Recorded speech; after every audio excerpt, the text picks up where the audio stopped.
ಯತೀಂದ್ರ ಹೇಳಿಕೆಗೆ ಕೆಎಸ್ ಈಶ್ವರಪ್ಪ ಅವರು ಟಾಂಗ್ ಕೊಟ್ಟಿದ್ದಾರೆ. 5 ವರ್ಷ ನಾನೇ ಸಿಎಂ ಅಂತ ಸಿದ್ದರಾಮಯ್ಯ ಹೇಳಿದ್ದಾರೆ. ಯತೀಂದ್ರ ಬಂದು ಈಗ ಉತ್ತರಾಧಿಕಾರಿ ಬಗ್ಗೆ ಮಾತನಾಡಿದ್ದಾರೆ. ಯತೀಂದ್ರ ವಿರುದ್ಧ ಕ್ರಮ ಕೈಗೊಳ್ಳುವ ತಾಕತ್ತು ಡಿಕೆ ಶಿವಕುಮಾರ್ಗೆ ಇಲ್ವಾ ಅಂತ ಪ್ರಶ್ನೆ ಮಾಡಿದ್ದಾರೆ ಈಶ್ವರಪ್ಪ.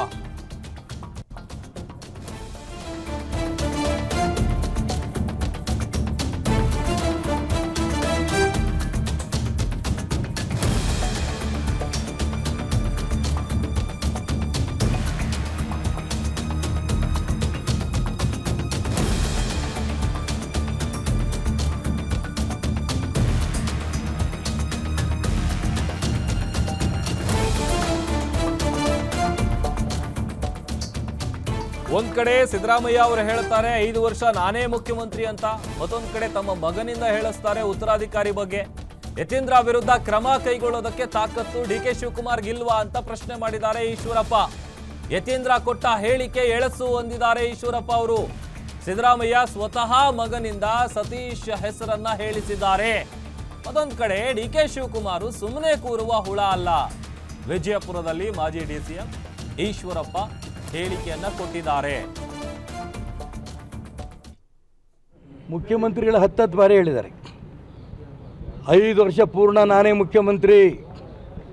ಅವ್ರ ಮಗ ಹೇಳ್ತೇನೆ ಯತೀಂದ್ರ, ನಮ್ಮ ಅಪ್ಪನೇ 5 ವರ್ಷ ಮುಖ್ಯಮಂತ್ರಿ ಬಗ್ಗೆ ಮಾತಾಡ್ತಿಲ್ಲ ಅವರು. ಯಾಕೆ ಅವ್ರ ಬಗ್ಗೆ ನೀವು ಕ್ರಮ ತಗೋತಿಲ್ಲ? ತಾಕತ್ತಿಲ್ವ ಡಿ ಕೆ ಶಿವಕುಮಾರ್ಗೆ? ಅವನು ಯಾರೋ ಎಂಥದೊಬ್ಬ ಸಾಬಣ್ಣ MLA, ಅವನೇ ನೆನ್ನೆ ಹೇಳಿಕೆ ಕೊಟ್ಟಾನೆ. ಇದೊಂದು ಎಳಸು ಹೇಳಿಕೆ ಅಂತ. ಯಾರ್ದು? ಯತೀಂದ್ರನ ಹೇಳಿಕೆ. ಮುಖ್ಯಮಂತ್ರಿಗಳ ಮಗ ಯತೀಂದ್ರನ ಮುಖ್ಯಮಂತ್ರಿ ಸ್ಥಾನದ ಬಗ್ಗೆ ಕೊಟ್ಟಿರೋಂಥ ಹೇಳಿಕೆ ಎಳಸು ಹೇಳಿಕೆ. ಇನ್ಯಾರ ಬಗ್ಗೆ ಹೇಳಲಿ ನಾನು?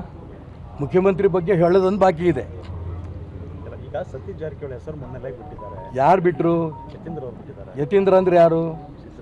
ಯಾರು ಬಿಟ್ಟಂಗೆ ಆಗೋದು ಇವಾಗ ಲೆಕ್ಕ? ಹೇಳಿ, ನೀವೇ ಹೇಳಿ. ನನಗೆ ಪ್ರಶ್ನೆ ನೀವು ಕೇಳ್ತಿರಲ್ಲ, ನಾನು ನಿಮಗೆ ಕೇಳ್ತೀನಿ. ಯತೀಂದ್ರ ಸಿದ್ದರಾಮಯ್ಯನ ಮಗ. ಯತೀಂದ್ರ ಅಷ್ಟು ಬುದ್ಧಿವಂತನಾ ಸತೀಶ್ ಜಾರಕಿಹೊಳಿ ಹೆಸರು ತೇಲ್ಬಿಡೋದಕ್ಕೆ?